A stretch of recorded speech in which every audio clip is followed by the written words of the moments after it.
Do the introduction there, Phil. So, ladies and gentlemen, here we are in our brand new podcast studio that we built especially to talk with interesting people around the Dominican Republic, on the north coast of the Dominican Republic. And we're delighted that our first guest today is Greg Roddis, who's going to tell us all about cars and all about his life and all sorts of interesting stuff. So as usual, Phil, good health. We got... Oh, sorry, lad. It's not even open, huh? Cheers. Sorry, If I just want to say one thing. After all the work we put in to make this studio, and the best we could get as our first guest was this guy, well, this program's going to go downhill from here on, isn't it? Bloody hell. I was expecting a fit bird to be on here or something, and the best we can find is this guy, this sexy beast. Well, to be honest with you, when you told me, mate, you was building a new studio, I thought I was going to see something better than this. That screw's not even in full either. Shut up. You should countersink it a little bit. Quality. Oi. This is repurposed. You've got to countersink these screws, Yeah, you know. all right. Cheers, lads. You know, Anyway, 'cause nice to see you. I'm going to cut myself on that one. You know. All right. So, Cheers, anyway. Cheers. this is called A Few Beers With, and today is... And whiskey. It's A Few Beers With Greg Roddis. Greg, welcome. Thank It's you. nice Nice having to you in meet the you. studio. And do we have a list of questions? We did, but I think the dog chewed the list up. We don't have any questions. So, Greg, There it Tell is. us- Somewhere down there. tell us a little bit about your life. How long have you been here? How come you came to Dominican Republic? Well, I've been here since 1993. Came over here for a holiday. It's the same time as me, more or less. I came here with a return ticket. I think it was a 3-month ticket, but I was expecting to stay for about a year. Because I worked out with my bosses when I was working in Germany at the time that I got 1 year's unpaid holiday. So after that 1 year I could go back, jump back into my normal, regular life. But I wanted 1 year to stress out. Because I've been living a really stressed life before that time. You know, like, for an example, I was working as a mechanic. Because you were in the army, weren't you? Yeah, I was in the army. That's where I started off in the army in Germany. And when I left the army in Germany and stayed in Germany because I had a German girlfriend. So I didn't want to go back to England. So they released me actually in Germany and gave me a resettlement course so I could, because I got medically discharged. So I got a resettlement course, and my resettlement course was my mechanics. So I went to school in Germany and did my mechanics school in Germany, and I was working at a shop in Bissendorf called Car Ranch, which is run by Klaus Depping and his family. It was a big family business, and I was with them for 8 years. And at the same time, I did another schooling as an aircraft welding mechanic. So I was doing early shift works at one shop and late shift at another shop, which was the aircraft mechanic shop. And the following week it would change. So, you know, it'd rotate. So it was pretty good. So I was doing a job, but I was starting one job at 8 o'clock in the morning until 2. Then the next job would start at 3 till 11. You make good cash. Oh, I made a lot of money. On the weekends, I was working in a disco as a bouncer as well. Really? As a bouncer, not as a disco dancer? No, disco, no, yeah, you know, like a fucking go-go girl, right? So I you're can quite see him handy on the there. pole, right? Yeah, I had a lot of fights, you know. Yeah. Are you a boxer? Or? I was a boxer in the army, yeah. I won the... right. Can't you tell he's got the boxer's nose, isn't it? He all smashed in. No, I was in the Royal Hussars, and I was a tank crewman. Right. So my first license was tractor vehicle before I even got my car license. And no, it was quite funny. And I was a boxer in the army, and for my regiment, I won what we called the Brocklehurst Trophy. My fight was the deciding fight, and I put him out in 34 seconds in the first round. Oh, right. Yeah, so that was That's quite not bad. Yeah, that was quite. And at that time, it's absolutely amazing. I remember it to this day. That was the time when Rocky was on. Yeah. And my name in the army was Roddy, and so when I won the fight, everyone was jumping up and applauding, going Roddy. And when we watched it on the videos afterwards, it sounded like Rocky. That is a true story, though. You know, everybody in the army, you know, they If it's a lie, everyone in the army's going to say, hey, that's a lie. But it's true. But I won that fight, and I put him down in 34 seconds. It was Wow. It was amazing. And after that, I left the army. I went to martial arts to keep me going for the weekend job as a bouncer. Oh, right. So I did good. I worked in all you people that's in Germany that knows Hanover back in the 90s, the good old-fashioned rap over, which was a black disco. So I was having fights with all these black people from Ganya and stuff like that, and all these people going crazy. And then I worked in Hanover Capital. That's a big disco. I worked in Capital, a few places like that. It was a brilliant time. But that 8 years stressed me out. I did that for 8 years. Wow. And I was finished. Absolutely finished. So I thought, I've got to get away. So you said, right, year off, gonna have a year off, gonna go somewhere. Well, I've been to the Dominican Republic with some buddies, and when I got off the plane, I thought, wow, this is great, But like I said to you guys before, and I got off the plane, and the first night, I sat at the bar, drinking a beer, and some beautiful girl come around the corner and grab me in the nuts and say, hey, Vicky. I didn't like that. You got to fight for your girls at least. You got a bit of contact, and hey, I like you. You want a drink? No. They come in, grab you in the nuts. So I never liked that. So that put me off a bit. just a bit. No, that put me off a bit. But we rented some some motorcycles, and we did a tour of the island, 3-week tour of the island. We went everywhere, and I just fell in love with the place. Where would be your favourite place in Dominican Republic? Do you have one? Yes, that's why I don't live there. Where is it? Las Trainers. Right. You got, if you live there, you're not going to like it. Why? I tried it. You get used to it. It's not what it is anymore. Right. It's a small town. It's good for a couple of nights out. Yeah, it's absolutely great for the weekend. You get to play Bonita, place like that. It's great. Yeah. I think the best place to live for an expat, honestly said, is Sisua and Cabaretta. Really, I honestly really believe in that because okay. I've been living here in Sisua all my life. Well, all the time I've been in the country, and I go down to the beach. The beach is absolutely beautiful. But basically, for working, I'm here all the time. So if I want to do something nice, I jump in the car, boom, 2 hours down the road, I'm in the most beautiful part of the country. Las Terrenas, for anyone listening, it is really, really beautiful. It's the beaches are incredible. Beaches, yeah. Yeah, our condolences actually to the business owners at Pueblo de los Pescadores, because just last week 16 restaurants burned down there again. That was on the left-hand side when we went down the road, right? No, on the right-hand side. On the right-hand beach side, yeah. where Mojito Bar is, down that way, right? Well, on the front is Mosquito Bar, but that's where there was 16 restaurants. So when you go down to the bottom, you've got the graveyard right on the front. No, you turn go left and right. You go turn left. Yeah. All that's burnt. Yeah, all them. There was 16 restaurants in a row. Yeah. Oh, wow. Special shout out to the people if you're watching from One Love, Barry. We used to go down there. Sorry for what's going on, man, but they lost 16 shops there. All to a fire. Some good restaurants in there. Good it was good Italian food in there. It was a good vibe. They had a nice little setup. Yeah, it was very nice. Right on the beach. It was actually on the sand itself, and you could sit there, eat your food, and look straight out into the beautiful, crystal clear waters. It was beautiful. Yeah, and unfortunately, the mayor there is saying they're not going to rebuild it. They're going to. So they've all lost everything. Yeah. Well, it wasn't titled properly. It was. They already burned down once in 2000. Wasn't somebody after that area there? Maybe it got burned down on extra. Well, they're saying something about the leases running out and whatnot, but very sad situation there. But the town of Las Terrenas is beautiful. I think they've got one of the best supermarkets in the country as well. Supermercado El Lindo.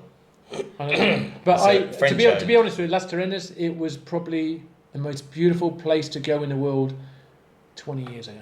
I can imagine 20 years ago. I mean, 20 years ago, it was beautiful. It wasn't. There was still a fishing port down there. There's still good fishers out there. It got full of French and Italians, mostly. Yeah. When I was there, it was Germans and people from Switzerland, Austria, and Germans. It was at that time. That was in 93, 94, 95, 96, that time. And after that, then it started coming more French Canadians, Italians, and French. I think it's become overcrowded there. The transit situation is a bit difficult. It's a lot easier to get there now with that new road. Yeah, The to get new there road, is easy. that new It's road, amazing. something else. Yeah, that just going to Las Terrenas and going over that mountain. It's a treat. isn't it? That is the best part of it. I the view. enjoy that road. Yeah, The view. it's We something should get else. 3 dirt bikes and do that one day. Well, we used to go down there all the time on the weekend. When I first got here and I was starting to get some work to make some money because I was running out, I was working for Ivo Brown for a company called Lucky Rent-A-Motor. All these people, old like our age, that was in the Dominican Republic Our back then. age. I'm 20 years younger no, than yeah. you, lot. Yeah, What are you yeah, talking well, about? Our age. Spunk back. Fucking our Well, age. our age. Yeah. Our You know, age. back in the early late 90s and middle 90s, I used to take people from Sosua, like Ivo Brown, who would rent maybe 7, 8, 9 bikes and call me up and say, Greg, take these guys, Las Terrenas or Punta Cana, wherever. Mostly it was Las Terrenas. So I'd jump on the bikes and I'd take 9 people with me all the way down to Las Terrenas. But when you got to Las Terrenas, you had to go. That road was not there. The new road was not there. You had to go over the mountain. I mean, it was like this. It was really hard getting over there. Yeah, You yeah. know, so I had to make sure that the bike riders were pretty good bike riders. You know, otherwise they're going to fall off the bikes. And we went over the mountain. Oh, it was amazing. I made a lot of money. 9 people, taking them out, showing them a good life, taking them to the discos at night time, putting them in a nice hotel, getting to meet the locals. You know, they had the best time ever. What life, eh? So after having a nice weekend with me and having a great time, they would tip me like crazy. You know, so it was nice. I was making a good just on a weekend $500 or $600. So Dominican Republic has been kind to you, hasn't it? You would Very say. kind, absolutely kind. Yeah, Because you came here with a limited budget. How much did you come here with? $5,000. $5,000 to last you a year. Yeah, to last me a year, but it ran out on 3 months. So after 3 months. No, and when I went to rest in peace, my buddies Klaus Depping, his mum and his farm, they said, Greg, you'll be back in 3 months. You're not going to last much time there with that money. I said, no, I'm going to make it. So that gave me an incentive to really do something to make sure I stay for the year. If I was going to go back after a year for work, I could have gone back in the 3 months and, okay, you was right. Yeah. I didn't want that to happen. And I wanted to stay here. I got to have 1 year of beautiful life, you know what I mean, with the sun and everything. So I started like doing the tours, and then I started repairing cars and make some money and keep going. It was good. So that was a good start. And the rest is history, really. The rest is 'cause history, really, yeah. Just to let you know, Greg has got really good reputation as a not just a mechanic, but fixing bodywork, pretty much doing anything, you know. And we can vouch for that, can't we? We can. You'll have to pay. Well, for I just painted your car. You'll have to pay for that. No. But does an incredible job. And you've got a wonderful family here now. Yes. You came here as a single I man. came as a single man. Well, I had to ditch my girlfriend just to come here because she didn't want to come. So I said, okay, I'm going without you. So I wanted her to come with me for a year, but Probably the best decision you made, isn't it? Yeah, well, they do. They say that you don't bring sand to the beach, do you? Well, that's what they do say. So, actually, someone put that in Facebook today. He goes, I'm going to the Dominican Republic and I'm bringing my girlfriend. Do you think I should bring sand to the beach? And he goes, no, I'm only joking. I love my girlfriend. I'm going to bring her with me. Yeah, nice So- one. Hope she don't see that. But, you know, that's life, you know. So let's get on to like a useful part of it. You know, if I was if I'm coming here if I'm buying a property here, if I'm coming to Dominican Republic, what kind of car do I want to buy? What kind of car should I be looking to get? What kind of make? What's most reliable? Da-di-da. You know, these are questions, you know, because people think, you know, I'm going to buy X, Y, or Z. You know, they might make a rash decision on a purchase. What's the most logical thing to do here? Well, let's look at the local transport. What are they driving?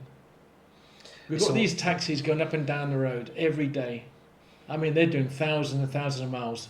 And, you know, the Dominicans, they look after their vehicles, the taxis, but they want a car that's going to not break down. So what are they all driving? Japanese, Toyotas. isn't it? Yeah, Japanese.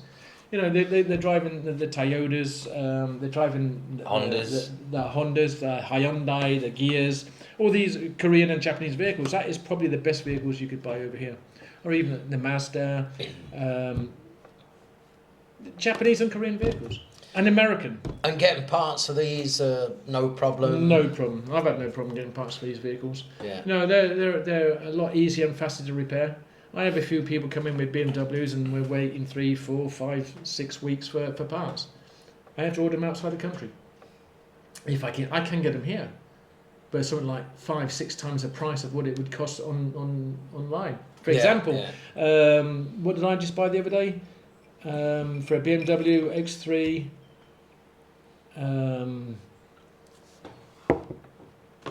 The door grip, the door handle.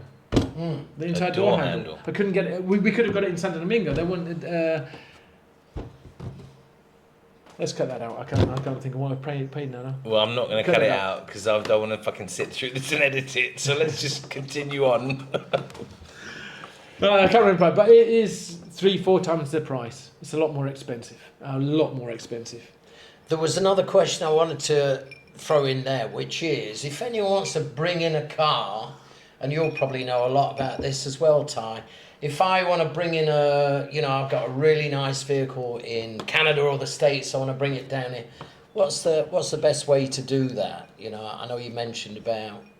You're asking me. Well, no, my understanding. Yeah, my understanding is if you go through the residency process, you can bring in a vehicle tax-free, as long as it's within 5 years old and you've owned it for at least a year. But there's a set time to do it.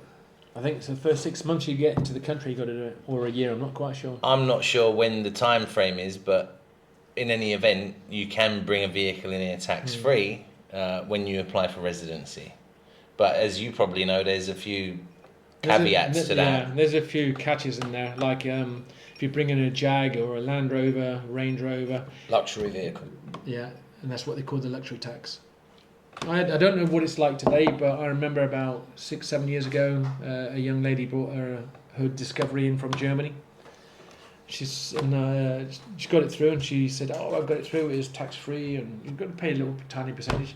But they got me on the luxury tax. So, and it wasn't cheap. She had to pay a bit of money. And then when it was in the docks, because ex-Ranhero, an expat, they said, "Oh, the paper's not ready. You've got to wait a bit longer." So the longer you wait for your vehicle that's already in the docks, you're paying every day a certain amount of money. So they try and keep you there as long as they can to get those days to calculate to get more money together. So it's a complicated issue to bring a car in, really. You need to work with a specialist and be sure. If you're going to bring a car in, buy one. If you've already had it for a couple of years, then it might be worth bringing it in. But if you don't have a vehicle and you want to bring one in, then buy a car at the auctions. That's a $12,000 car that you can get for maybe 8 or 9. That's worth bringing in. But if you're going to buy a car in the States and it's at the dealers at $12,000, you're going to bring it over, you're going to pay another $6,000-7,000 to bring it in. So it's not worth it. Sell it if you have one. Don't buy one. Just come over here with your money and buy what you can afford. That's what I suggest. Yeah. And you said to go with a mechanic or something? Yeah, it's best to take someone. Yeah. There's some really, really good dealers and mockers that will look after you and they want to keep their name good, so they will sell you good cars and won't try and rip you off. There's a lot of places you can go to and they will just rip you off. I had a customer. This is a very good example. He wanted a Trailblazer, Chevy Trailblazer. And then I was looking for him, I was checking online and I found this and I said, okay, the year that you want is 350,000, for example, right? And he goes, "Oh, that's too much, I can get it cheaper. I found one in this business in La Vega." I said, "How much is it?" He goes, 150. I said, "It can't be. That's impossible." I said, "These cars are selling for 300, 350, depending on the country. You go on for 150, there's something wrong." No. I said, "Okay." Anyway, he turned up at my shop and he come with this beautiful car. 150,000. I thought, wow. I said, "Why don't you just sell it? You can flip it." "How can I know? I've got to wait for the papers." I said, "Well, you get the papers within 1-2 weeks." And he goes, "No. So he come back to me about 4 weeks later for an oil change, and I said, "And? Did you get your papers?" And he goes, "No, I'm still waiting." Then about 2 weeks later, he comes to my shop and he goes, "Greg, I've got a problem. What can I do?" I says, "Why? What's up?" And he goes, "There's a lien on the papers." I said, "How much is the lien?" He says, 250,000. So he paid 50,000 more than getting the car that I told him to go for.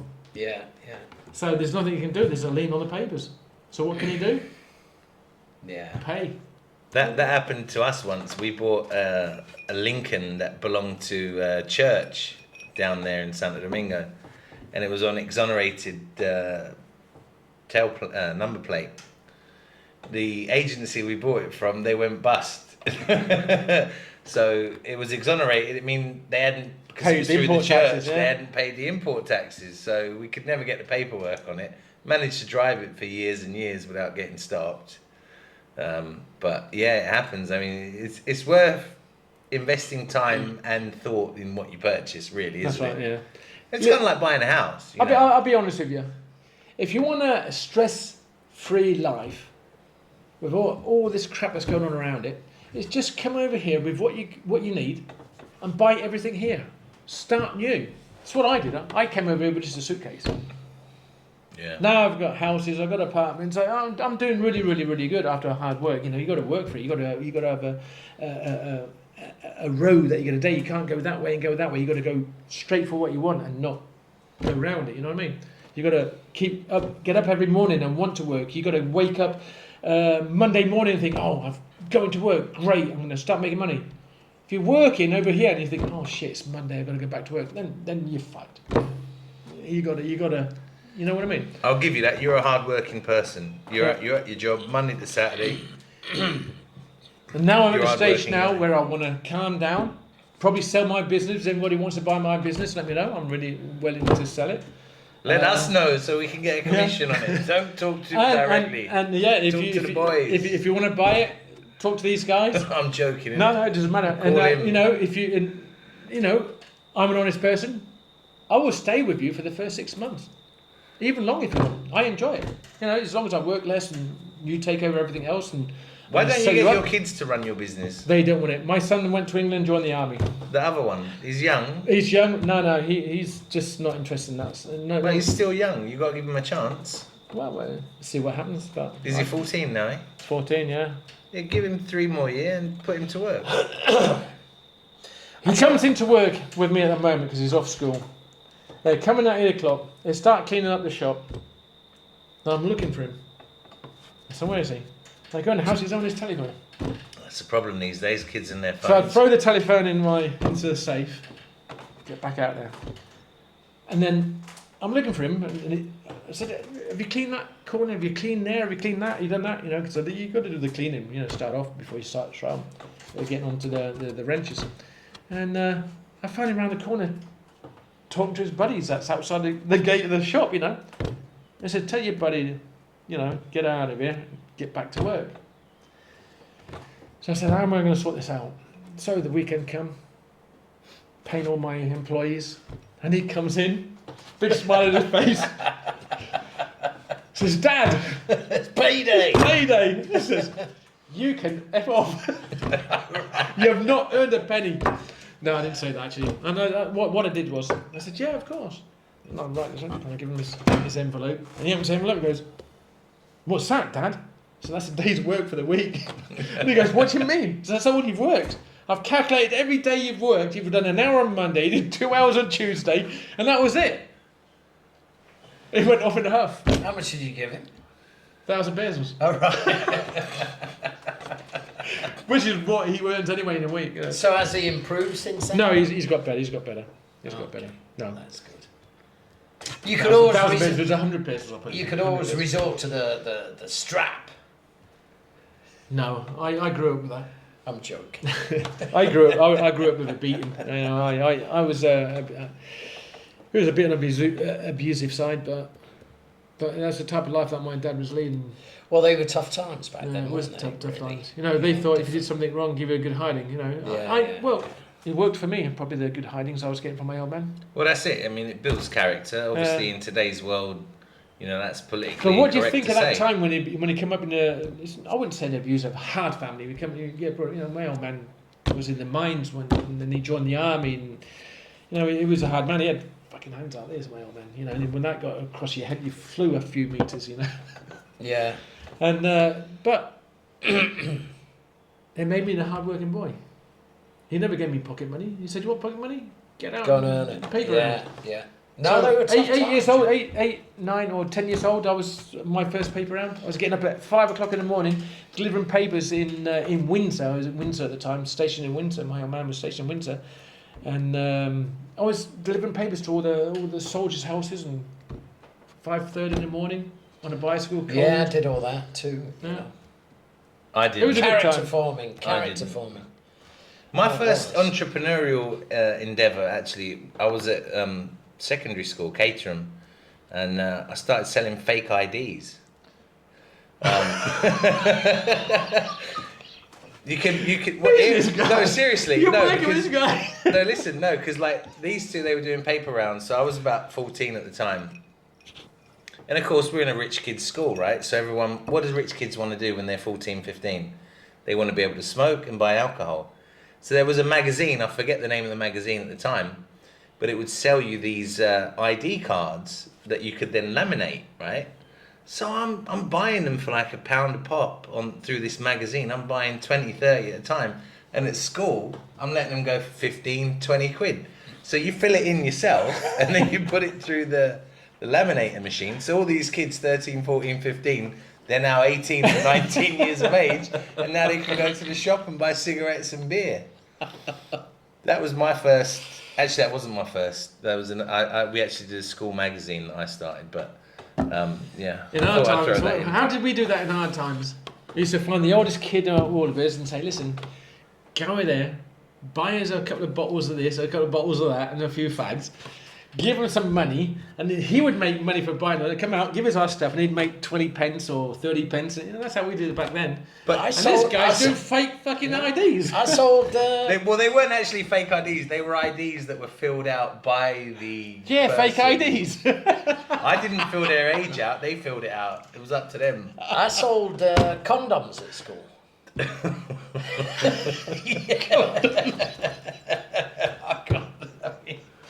You know, entrepreneurial spirit and all that. Yeah, you're still right on the old condoms.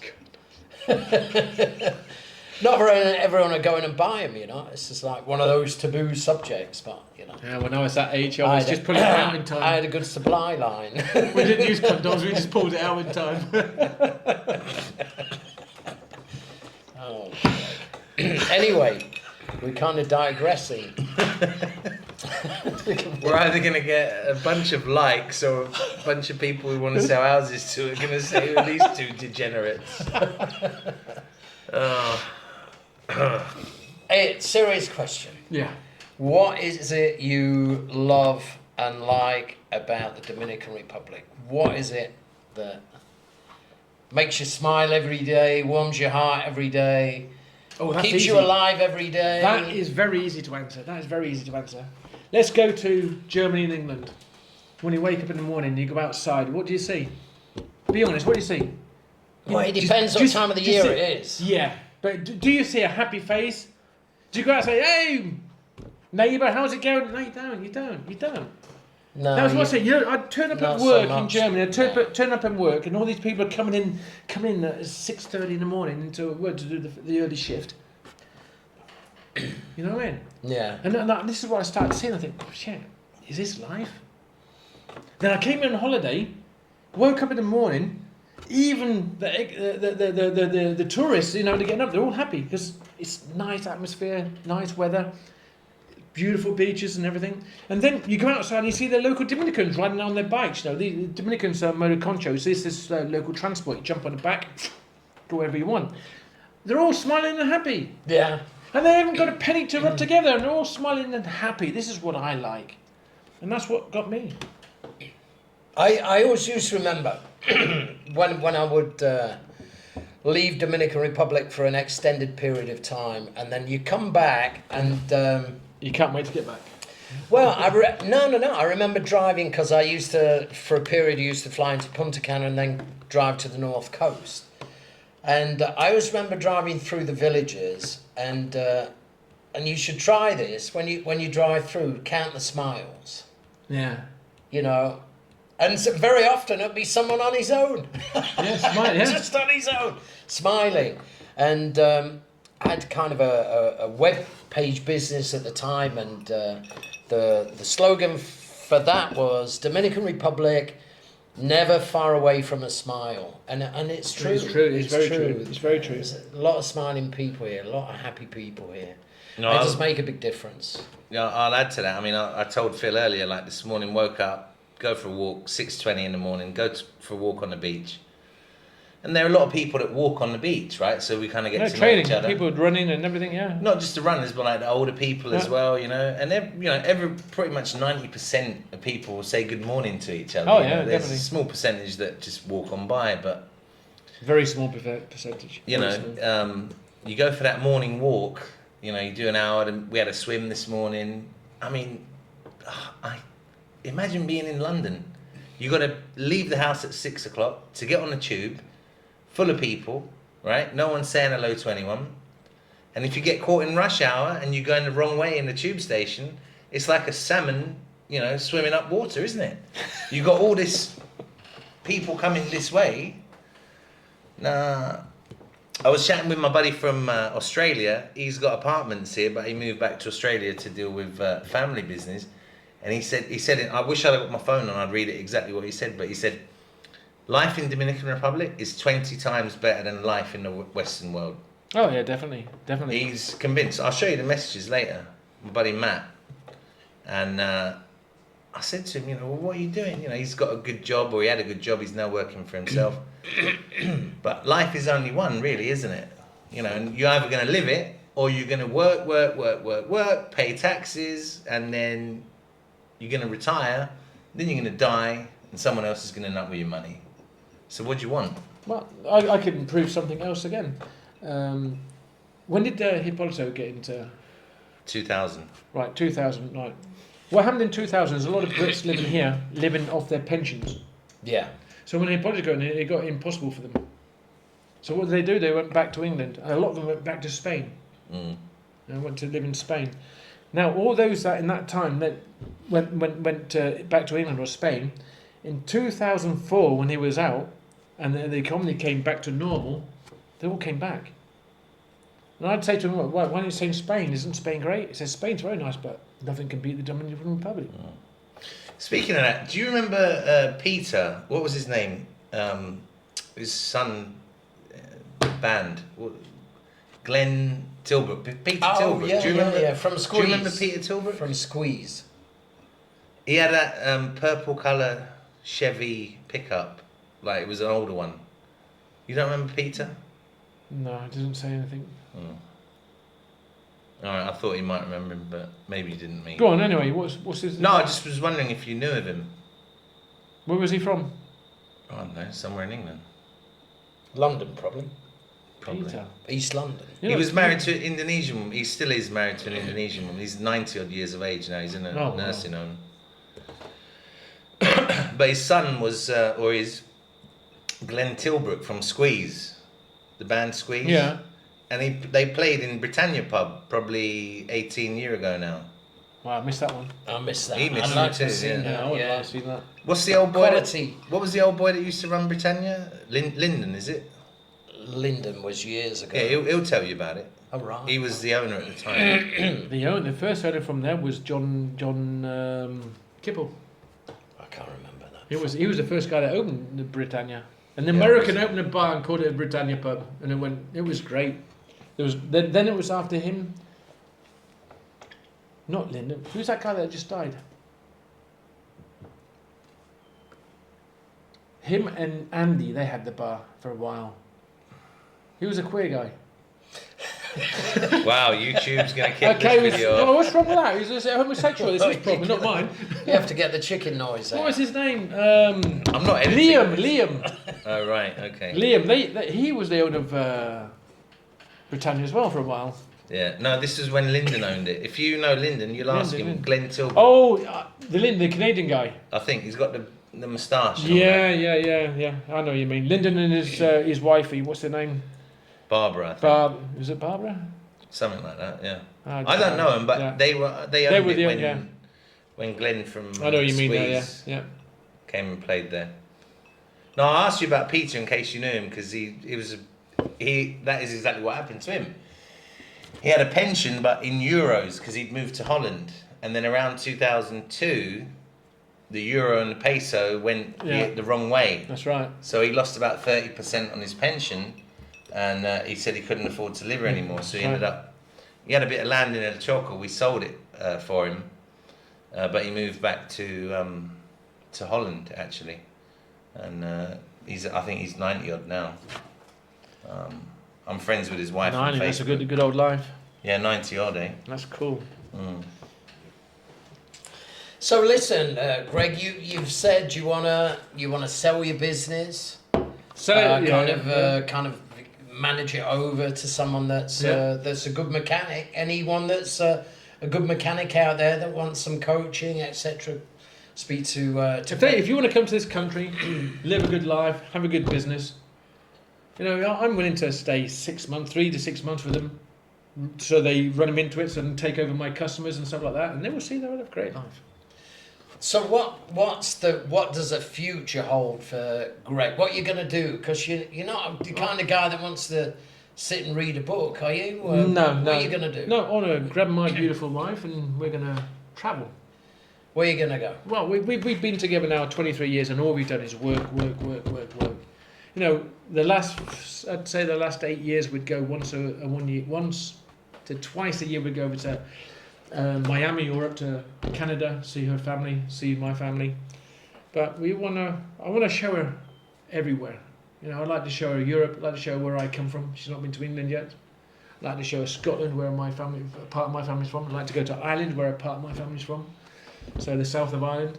So I'd like to show her all this stuff, show her how beautiful England is. Even though we're in the most beautiful country in the world, paradise as we call it, but England and Ireland and Scotland is also very beautiful. I agree. It's just the weather gets me. I could live in England for maybe 2 months. No, it's 1 month a year, isn't it?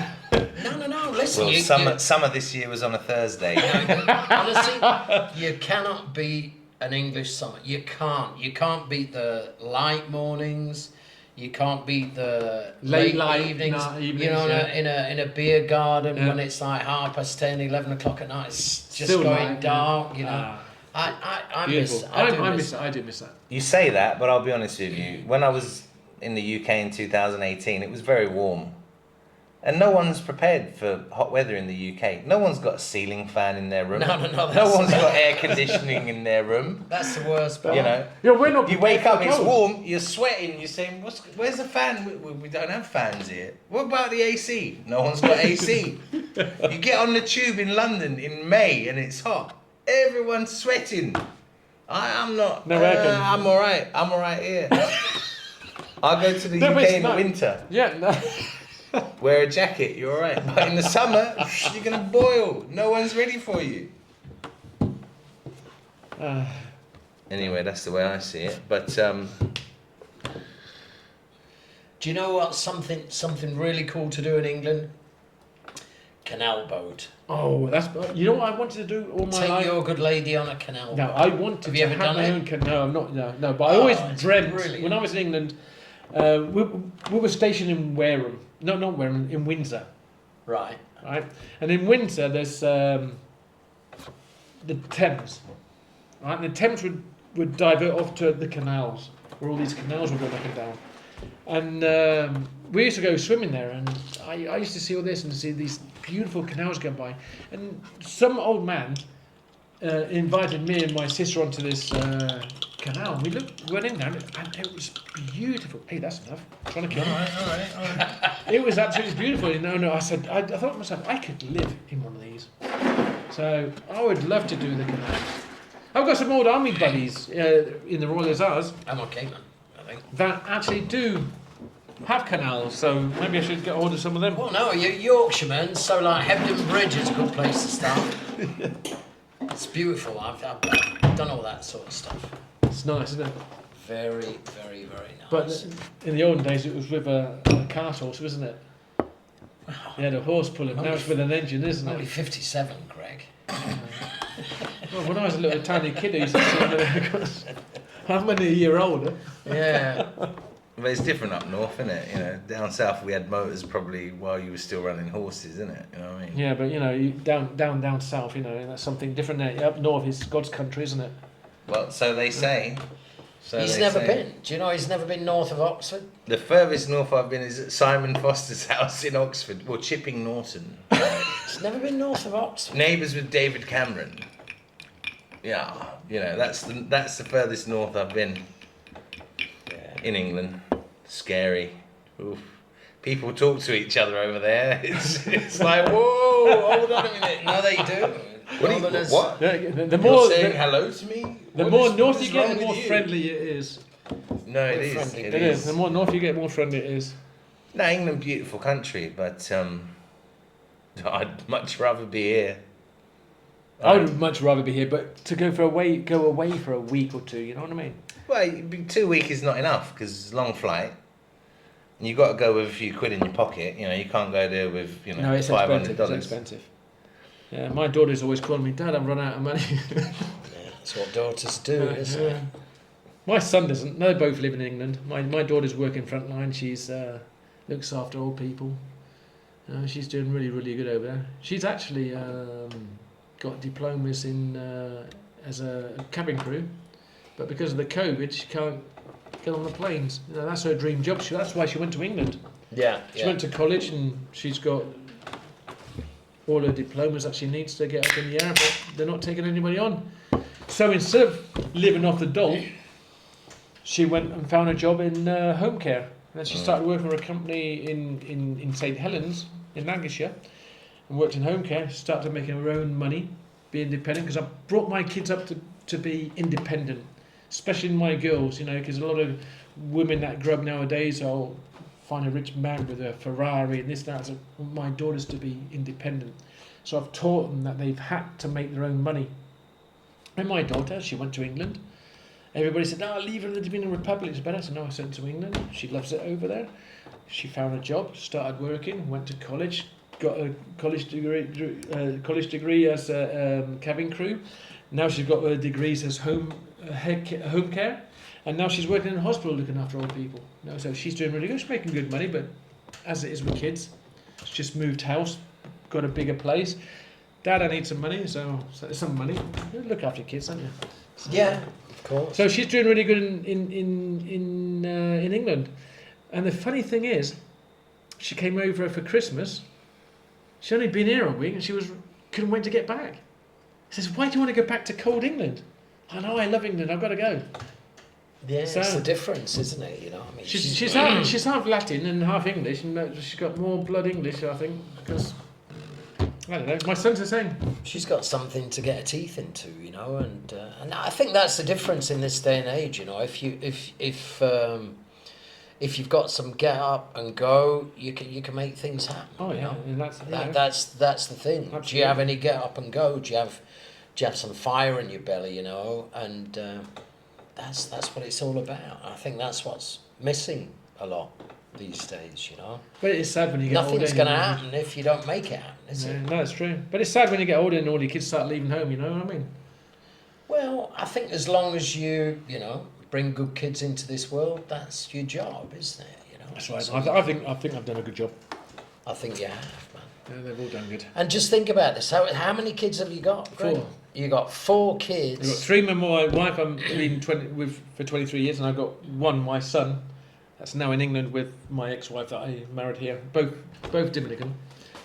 But all of this started with you taking 1 year's a unpaid 1 leave. year a 1 year break with Yeah. $5,000 in your pocket and Yeah. coming to the Dominican Republic. And I always think that's fascinating. You know, there are various points in someone's life where just one action just changed the whole outcome, not just for you, but for all your kids, your Yeah, life, yeah, your it's family, changed, yeah. everything. You know. You know, which is quite beautiful for me, is what doesn't happen for a lot of people. They come over here and they get married and they marry their own girls.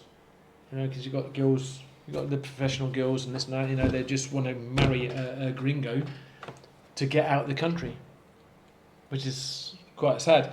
But what got me with my wife, it took me 6 months to take her out for a coffee, because she worked on the opposite side from my shop.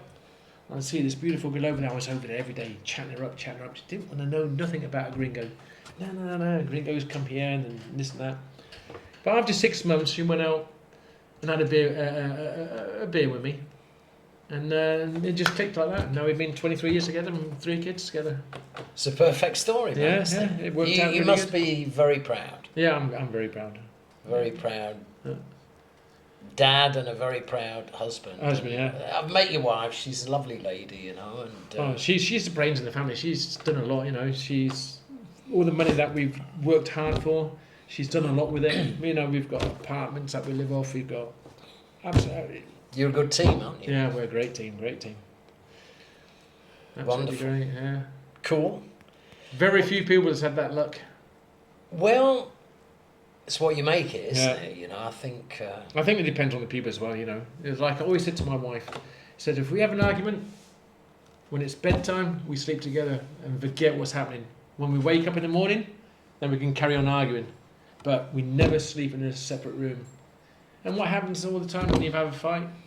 You go to bed, you end up cuddling anyway, so everything's forgotten the next day, isn't it? And everything's funny. That's a great way. It's a very good advice. Really, good advice from Greg. Doesn't matter where you are in the world, if you have a fight with your wife, don't sleep in different rooms. If you sleep in different rooms, it's going to end up in a divorce. He'll be starting his own bloody YouTube channel in a minute. Greg's relationship advice. No. There Greg's you go. counselling. No. Counsellor Greg. No, I'm but just, what he's I'm just saying waiting for the is- time where I can just grab my wife, get on the plane and go away for a month and come back. You know, that's what I want to do. Good for you. Well, it sounds like it's coming soon, man. Yeah, I'm getting close to it.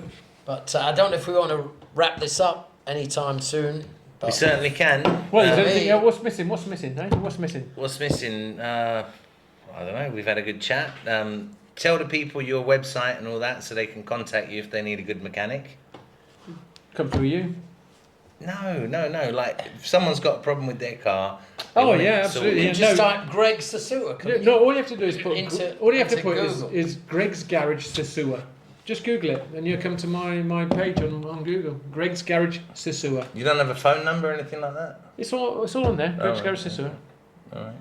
It's easier that way. And he's a good man, I can tell you that. Yeah, if you're looking for a decent mechanic that's not going to rip you off in the Sasua Cabarete area, give this guy a call. His office number is 809-571-1998. How do I know that? Because you're always ringing me.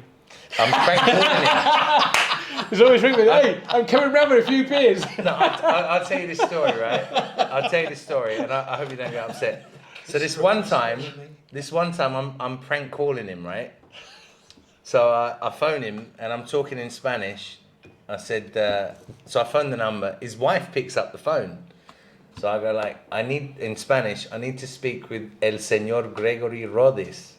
And his wife goes, Greg! And Greg picks up the phone. So I'm talking in Spanish, and I go, Greg, there's a problem with your Dominican papers. You've got a fake cedula number, da da da da. And he's going, ¿Qué? But his wife is still listening on the other number. So she goes, Looking after you, man. she goes, Señor, pero ¿quién es usted? Que sí, okay. I'm like, no, I'm only joking, innit? I'm trying to wind him up, but his wife is listening while I'm trying to tell him he's got fake papers. And his wife listening, but, you know. My wife's 100% behind me, 100%. Oh, she is. Don't cross Greg's wife. He's a good stitch-up merchant as well, so he deserved what I was going to give him. Well, But, we got you as well. We got you. You got me and your pretty brother good. got you really Yeah, good. You did. The prankers. It's all good fun. Look, we have Yeah. a laugh, you know what I mean? So, that's what it's all about. Cool. So, hello, Ferguson. So, this Is this Scottish? Is your dog Scottish? No. I think Get him, why do you get him call on it the Ferguson? table. Get him on the table. Why do you call it the, Ferguson? Hey, Why do you call him Ferguson? Ferguson, come here. I got a good buddy, Rab Ferguson. If you ever get to see this, Rab, my old buddy. He joined the army with me back in 1980. It's Ferguson. Going back some time. I wasn't even born in Ferguson, this is Rab Ferguson. This is Ferguson. You're better looking than this guy. He named it after the Manchester United manager. You're joking. It is. Manchester sad. United. It is sad. He's a good lad, though, eh? He's you been- know who that dog supports? Hey, With a name like Ferguson's probably a Rangers supporter. maybe. And there's a big German Shepherd down here too. Yeah. Anyway, shall we wrap? We've had a good chat. Yeah. Greg, thank you for joining the boys here today, mate. Absolutely, it's been good fun. Appreciate it. Phil, mate. Good well house. done on building the old studio. Yeah. Yeah. With this well refined woodwork. Look, mate, it's repurposing pallets. What can we say? Yeah, how do you check woodwork? Oh. That's why there's a spot there, a spot here. You got your 3 pallet section, and I've got mine. Don't you have a grind again? Can you sign it down and make it all nice and smooth? Listen, you know about cars. Don't worry about carpentry. Look at that. No, that's what it should look like. You know, Smooth look how as shiny baby's that is. bum. Look how shiny that is now. That's that's what it should look like. Look. Anyway, we thank Greg for joining us today. Once again, his office number is 809 571 1998. Give him a call, even if it's just to wind him up. Please. You're gonna get the whole world ruined. Take the piss out of him. We'd love that. Anyway, no, but really appreciate you coming on the studio and all that. So that's I about only it. come because they promised me they'd take me out for a Force nice meal at Hispaniola Diners Club. So we'll be going there now. Where you? They're closed on Thursdays. Yeah. Hispaniola Yeah, Diners it's Club. closed on The best Thursdays. food on the island. We'll have to do that next week. So Next Tuesday. We'll see you next Tuesday. you tricked me again, eh? You get that? You tricked me again. You pranked me again. We'll see you next Tuesday, Greg. Bueno. Right, Phil, say goodbye to the lads then. Yeah, take care. Anyone that's watching this, there's going to be more of these episodes down the line. But we're just trying to give you a flavour of life here in Dominican Republic and have a couple of beers with friends. And one thing I want to say, which has always got me, and it's really annoyed me, really. Really annoying. Listen, if you come here on holiday and you get to a hotel, do you know, like a closed hotel, well, I'm not going to say any names. They say to you, don't leave the hotel. Stay here, it's safer. You shouldn't go outside. That is all codswallop. You can come out, jump on a motor coach, go anywhere you want. Hey, the Dominicans will look after you. You got bad people, you got good people, but I can honestly tell you, there's nothing to be afraid of in this country. It's all bullshit. But you know why the tour reps say that, don't you? Because they want them to stay on the hotel so they can buy everything there. No, like, it's for not, example, it's not that. yeah, the there is reps, the the coffee. reps want to sell them the tours. That's right. That are 3 times more expensive when you buy them in the hotel. No, than if you buy them on. that's going back many years. And, Well, well, look at it's it. not If the you same if you now. buy coffee, it's like Dominican coffee is great. If you buy coffee, it's going to cost you 350 pesos in the hotel, and if you go outside, it's only going to cost you 200. You know, so that's the difference. You know, get out, and watch this beautiful country. Get out and enjoy it. Don't be afraid. You're not going to get robbed. You know, they will look after you. I can tell you that if you have a problem, happened to me in Santiago, I had a fat chain around my neck. I'm waiting at the crossroads, had a crossover to go into the hospital to see my wife that's having given birth to my first baby. And this bike comes around the corner and grabs his hand there on my chain and pulls me under. And as he pulls me under, I manage to give him an elbow in the head. He gets up and gets away. And on the other side of the street, a Dominican in his Suzuki Grand Vitara sees this, puts his foot, goes through the red lights, smashes into this bike, gets out, starts kicking the shit out of this fucking thing. And I'm running down there towards him, and he's saying to me, Gringo, no, go away and stay there. And he's going, ladron. And after I turn back again, there's 15 people kicking the shit out of this thief.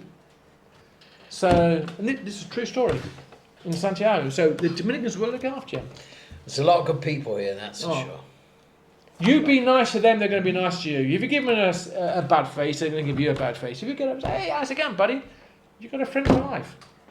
It really is so. The Dominicans are different. You don't have to... A lot of people say, oh, the Dominicans have got money and this and that. No. You give them a smile, say thank you. They're your friend. They'll take care. Yeah, they take care of you. This is true. And if you go anywhere, like get your car washed, or you go to the local car wash, you know, give them a nice little tip.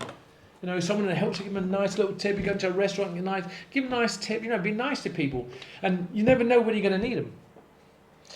There's been a problem where I've had a problem. I had a little slight accident. A bike hit me, fell on the floor, and he got up, and it was staged. They want to make a lot of money of me, you know. And there was about 3 or 4 motor conscious that knew me, and they come and say, "What are you doing? You're trying to get..." No. They didn't accept it. This guy wanted to make money out of me. And he's going, oh, my leg. Didn't even hit the car. He just come in front of me and laid down. But the 3 motor conchos that knew me came over and they was on my side. They didn't go on his side to try to get money out of me. They was on my side and say, hey. Because these motor conchos, when I use them, go down to the beach on a weekend, leave my car at home, drink a few beers, go back on a bike, I gave them good tips. No, it's goes without saying. You know, Yeah. you treat people with respect, and they'll treat you Absolutely. with respect back. Back, you know, yeah. That's a key part of living in this country. Like the true saying is, you be nice to me, I'll be nice to you. Exactly. Works. It works, absolutely. You smile at me, I smile back. Exactly. And on that bombshell, ends the first episode of A Few Beers With. Greg once again, Roddis. thank you. Well, Cheers, Thank lads. you, Greg. I'm on the whiskey because Because you're healthy. I'm healthy, yeah. You know, this is process, this is No, I'm going to start on the whiskey. it's better. Just want to add one last thing. R.I.P. Dave Campbell. We'll see you soon.